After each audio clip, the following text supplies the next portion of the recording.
The first time, I realized something was off. It wasn't dramatic. It was just a letter in the mail, sitting on top of a pile of bills and flyers. That's how these things usually start, not with a bang, but with a detail you almost miss. I was 8 months pregnant at the time, waddling more than walking, and trying to juggle my job as a middle school English teacher in suburban Ohio. The pregnancy had been exhausting, but I kept telling myself I was close to the finish line. My husband, Matt, worked long hours as an electrician, so most of the house prep and paperwork for the baby fell on me. We hadn't even announced the name yet. It was one of the few things I wanted to keep between us until she arrived. The letter was from the county registrar's office. At first, I thought it was about hospital pre-registration. Instead, it said something about a birth certificate being processed. My stomach tightened, because that didn't make sense. I wasn't even due for another 4 weeks. I skimmed again, convinced I'd misread, but the name was there. My baby's name. The one I'd chosen months ago, and only shared with one person outside of Matt, my older sister, Claire. I stood in the kitchen, letter trembling in my hand, trying to make sense of it. Claire and I had always had a strange dynamic. She was 4 years older, bossy in that way older siblings can be, and she liked control. Family events were always on her terms, holidays at her house, her recipes, her schedules. I had learned to go along to keep the peace. But this was different. The thought that she might have taken my chosen name and somehow registered it before my baby was even born seemed ridiculous at first. Yet, the paper in my hand was real, and as the minutes passed, a slow realization crept in. This wasn't just about a name. It was about control, ownership, and who got the final word in my own child's story. That evening, when Matt came home, I showed him the letter.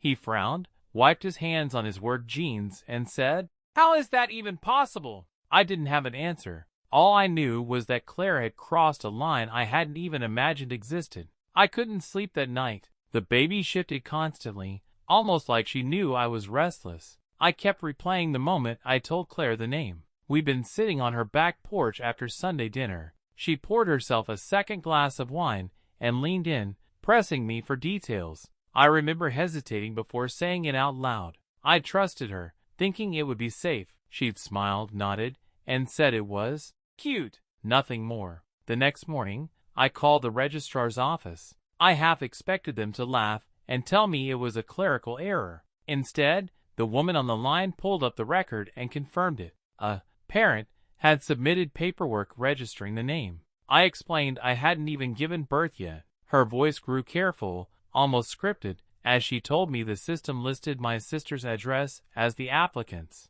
That's when my throat went dry. Claire had actually gone down there and filed as if she had the right. When I hung up, my hands were shaking. It wasn't just a prank, it was legal paperwork. I called Claire immediately, and of course she didn't answer. She texted half an hour later with a casual, "Busy. What's up?" I typed furiously, "Did you register my baby's name?" She didn't respond. Matt told me to calm down and wait until I could speak to her face to face. He's practical like that. But for me, the longer the silence stretched, the angrier I became. It wasn't just about a name anymore. It was about trust. If she could take this from me, what else would she feel entitled to? By afternoon, I drove to her house. Her car was in the driveway, and when she finally opened the door, she acted like nothing was wrong. She hugged me, asked how I was feeling, then offered me a glass of water. I stood there holding the registrar's letter, my voice low but steady. "Claire, why did you do this?" She glanced at the paper, shrugged, and said, "Well, somebody had to make sure it was official." That single sentence knocked the air out of me. Her tone was so casual, like she was talking about reserving a table at a restaurant. I stood there, stunned, while she walked back into her kitchen like the conversation was over. I followed her, the letter crumpled in my fist. "Claire, this isn't your child," I said. My voice cracked, partly from anger and partly from the pregnancy hormones that always seemed ready to betray me. "You had no right to do this." She poured herself coffee and leaned on the counter. "Relax, it's just paperwork. The name's secure now. You should be thanking me." That word, secure, burned in my head. I asked her why she thought she had the authority, and she just waved her hand like it was obvious. "Because I know how disorganized you are. You procrastinate. I wasn't about to let you screw this up. I had always lived in her shadow. Claire was the type who kept color-coded planners,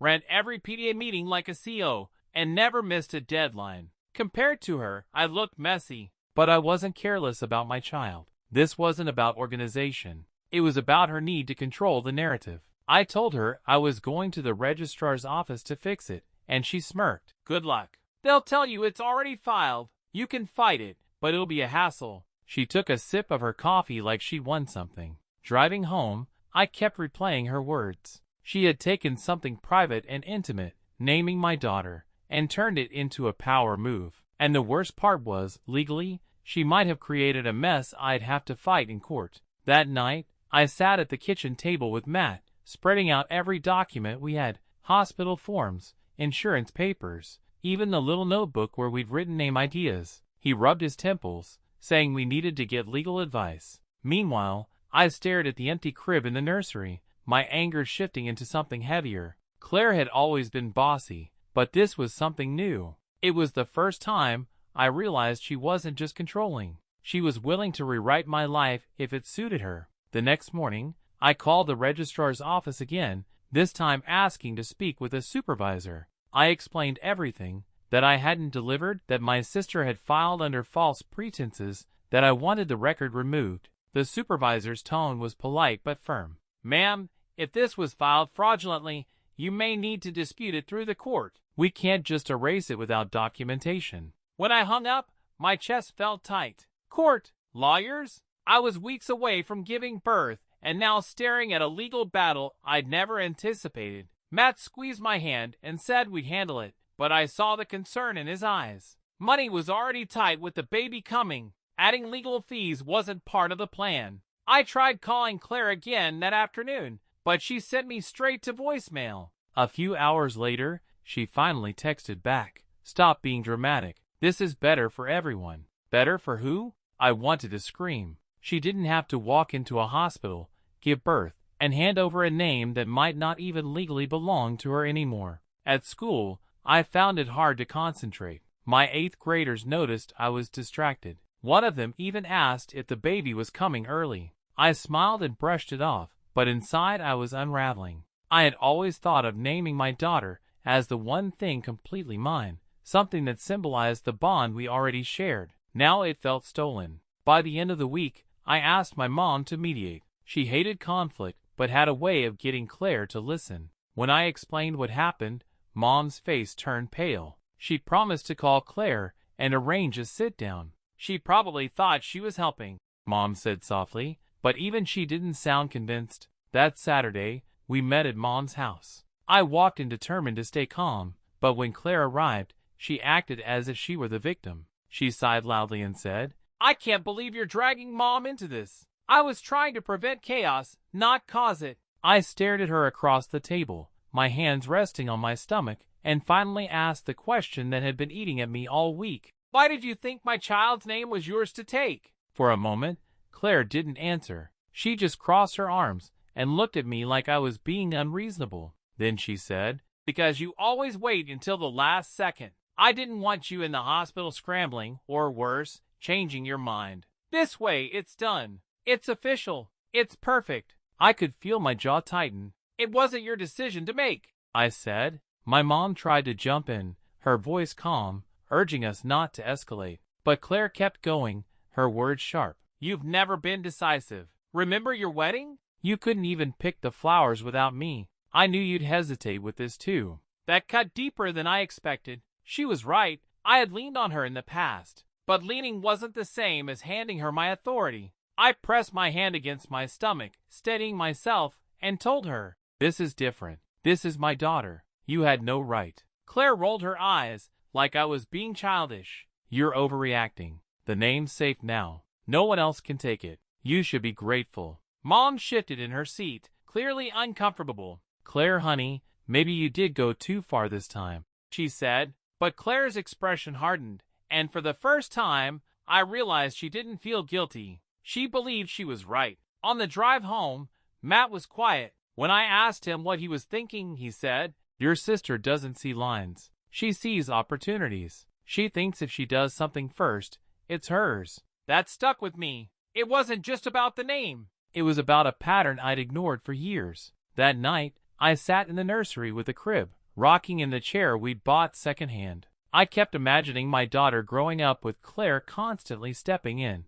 claiming control over birthdays, school choices, even milestones. I felt this surge of protectiveness I hadn't known before. I whispered to the baby, "No one gets to take your story but me." And in that moment, I knew I'd have to fight, not just to fix the paperwork, but to finally set boundaries with my sister once and for all. On Monday morning, I scheduled a consultation with a family lawyer. It felt surreal sitting in the waiting room surrounded by people dealing with divorces and custody battles, while I was there because my sister had filed my unborn child's name. The attorney, a woman in her 40s with a no-nonsense demeanor, listened carefully as I explained. She skimmed the registrar's letter and shook her head. Technically, what she did was fraudulent, but until the baby is born, the record can't really stand. You'll have to file a correction after delivery. It's not ideal, but it's fixable. Relief washed over me, but it was short-lived. The lawyer leaned forward and said, "The bigger issue is family dynamics. If she's this intrusive now, you need to think about what role you want her to play once the baby's here. Boundaries will be crucial." That night, I told Matt everything. He nodded and said, "Then we make boundaries. No more secrets with your sister. She doesn't get special access." He was firm, but I could tell he was angry too. For him, it wasn't just about the name. It was about respect, or the lack of it. When I called Claire later in the week to tell her the lawyer's advice, she laughed. "You actually paid for legal advice over this? Unbelievable. I saved you time, and now you're wasting money." Her voice dripped with condescension. I realized then that she had no intention of apologizing. In her mind, she'd done the responsible thing, and I was the irrational one. That realization stung, but it also clarified something. I couldn't keep expecting her to see my side. She didn't want to. By the end of the call, I told her plainly, "When the baby's born, you'll meet her on our terms, not yours. If you can't respect that, then we'll keep our distance." There was silence on the line, then a clipped, "Do what you want." For the first time, I didn't feel small after a conversation with her. I felt steady. And as the days ticked down toward my due date, I kept reminding myself this was the first of many choices I'd have to make to protect my daughter's story from being rewritten by anyone else. The following week, my mom called me in tears. She'd spoken to Claire, who was furious about what I'd said. According to Mom, Claire had gone on a rant about how I was ungrateful and paranoid. She even claimed she deserved credit for being the first person to make the baby real by putting her name on paper. Hearing my mom repeat those words made my skin crawl. I tried to reassure Mom that I wasn't cutting Claire off completely, just setting boundaries. But Mom worried about family unity.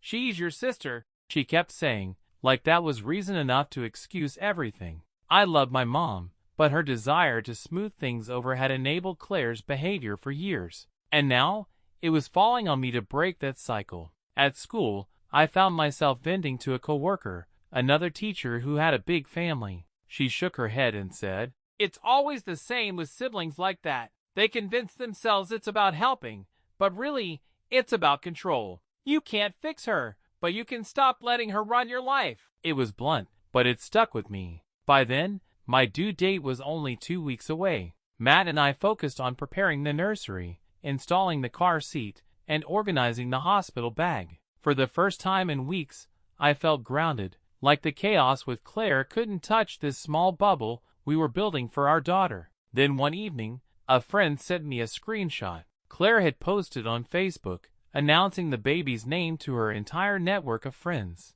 She hadn't even tagged me. She just wrote, "So excited to meet baby ____ soon. I was the first to make it official." My hands went cold reading those words. Not only had she taken the name, but she'd stolen the announcement too. Matt was livid. "She's making it about herself," he said, pacing the living room. I sat there staring at the screen, a mix of anger and sadness twisting in my chest. That was supposed to be our moment, our reveal, and she had snatched it without hesitation. I realized then that if I didn't take decisive action, this pattern would define every milestone ahead. It wasn't just about protecting a name anymore. It was about protecting my daughter's life from being treated like Claire's trophy. The next morning, I deleted my sister from my social media accounts. It felt drastic, but after seeing that post, I couldn't stomach the idea of her broadcasting my life without permission. I didn't even bother explaining. I just hit remove and blocked her from viewing anything about me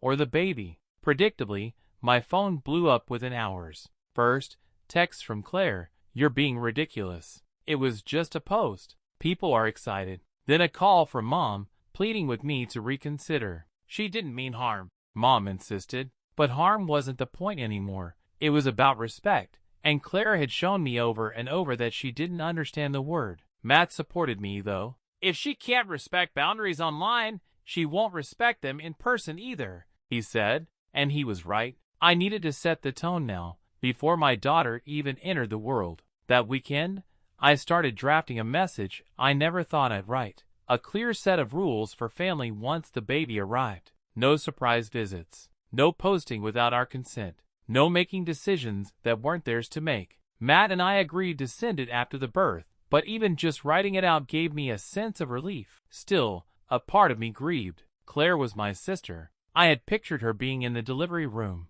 or at least the first to hold the baby after Matt and me. I wanted her in my daughter's life, but not like this, not as someone who took over moments that weren't hers. As my due date drew closer, I tried to focus on the excitement. I distracted myself with folding tiny clothes, practicing diaper changes on a stuffed animal, and feeling the baby kick like she was ready to meet the world. But in the quiet moments, I kept circling back to the same thought. If Claire could hijack a name, what would she do when it came to birthdays, school decisions, even the way I raised my daughter? The truth was unavoidable. If I wanted to protect my child, I couldn't just prepare a nursery and a hospital bag. I had to prepare for battle with my own sister. The battle began sooner than I expected. 2 days before my due date, Claire showed up at my door unannounced. She carried a giant gift bag stuffed with pink tissue paper and walked in without waiting for an invitation, like she always did. Matt was at work,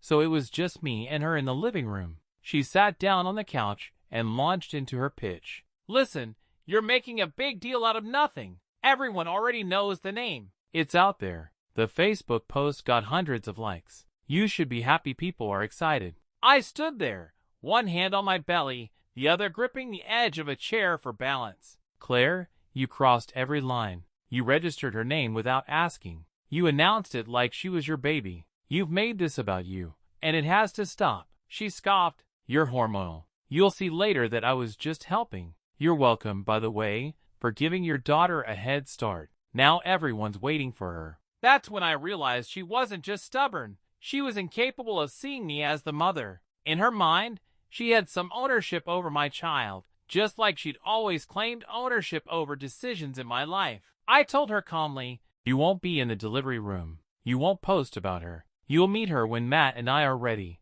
and not before." Her eyes narrowed like I'd slapped her. "You can't keep me away. I'm her aunt." I looked her straight in the eye. "I'm her mother." For the first time, she didn't have a comeback. She grabbed her bag, muttered something under her breath, and stormed out. The door slammed so hard the baby startled inside me, kicking hard against my ribs. I lowered myself into the chair, heart pounding, but also strangely calm. I had drawn the line, and this time I wasn't backing down. 2 days later, when I finally went into labor, I felt ready, not just for the pain and chaos of childbirth, but for the fight to protect my daughter's place in the world, even if that meant standing up to my own sister. Labor was long and exhausting, but when they placed my daughter in my arms, everything else faded. She was tiny, pink, and perfect. Matt and I both cried, and for a moment, the drama with Claire didn't exist. It was just us three, finally a family. At the hospital, the nurse handed me the paperwork to fill out for the birth certificate. My hand shook slightly as I wrote her name in careful letters. This time, it was official because I said so. Matt leaned over my shoulder, kissed my temple, and whispered, "Our choice. Our girl." When word got out that the baby had arrived, my phone buzzed nonstop. Family and friends sent messages, but one call I ignored completely. Claire's. She left a voicemail that started sweet, but quickly soured, scolding me for shutting her out. and reminding me she was the one who got the name first. I listened once, then deleted it. I didn't feel guilty. We let my mom visit at the hospital, and she was thrilled. But when she gently asked if I wanted Claire to come too, I shook my head. Not right now, I said. Mom looked sad, but she didn't argue. I think she finally saw how serious I was. Back home, holding my daughter in the quiet of the nursery, I realized something. Naming her wasn't just about words on a certificate. It was about setting the tone for her life, making it clear that I was the one who would fight for her place, her identity, her story. Claire could rant, post, or sulk all she wanted. None of it mattered anymore. In the weeks that followed, I stayed firm. Claire eventually backed off, though not without drama. She sent long texts accusing me of being ungrateful, then went silent for a while. And honestly, the silence felt like peace. Looking at my daughter now, I know this will be one of many battles I'll face as a parent. But starting here, with her name, I proved something to myself. I don't have to let anyone else rewrite our story, not even my sister.